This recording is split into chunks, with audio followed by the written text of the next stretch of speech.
The U.S. is stepping up pressure on Hamas to agree to a new ceasefire deal with Israel.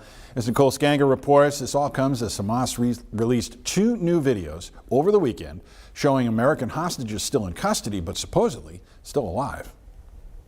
President Biden spoke with Israeli Prime Minister Benjamin Netanyahu over the weekend as the U.S. continues to push for an Israeli ceasefire and for Hamas to release its hostages. It is a priority to get those hostages home.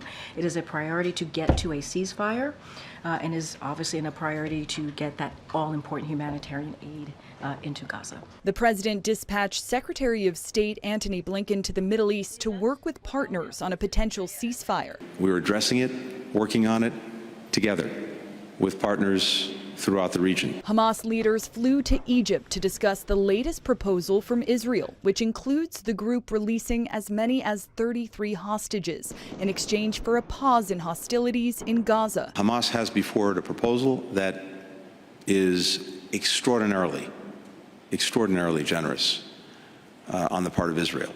Hamas released more propaganda videos over the weekend showing hostages still alive. It included at least 2 Americans, including 64-year-old Keith Siegel. This is the first time that we're seeing him, that we're hearing him. It's surreal. Hannah Siegel, Keith Siegel's niece, told Face the Nation that she believes Hamas is asking for U.S. help in cutting a deal. That these 2 videos are a signal from Hamas that they are ready to make a deal, and a reminder that there are American citizens being held, including Keith. Siegel's daughter has called on Netanyahu to do more to strike a deal and get the hostages returned.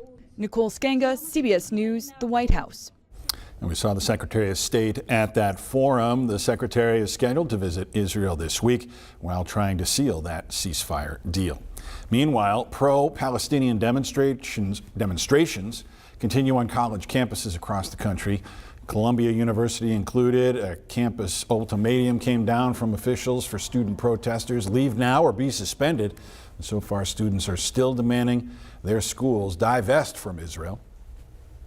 And I think if Columbia wants to have a peaceful graduation, then there has to be some form of meeting halfway with the students instead of threatening with, National Guard and NYPD. And those protests against the war have spread to campuses around the world, including in France there. And displaced Palestinians have started using their tents to send messages back to supporters here in the U.S.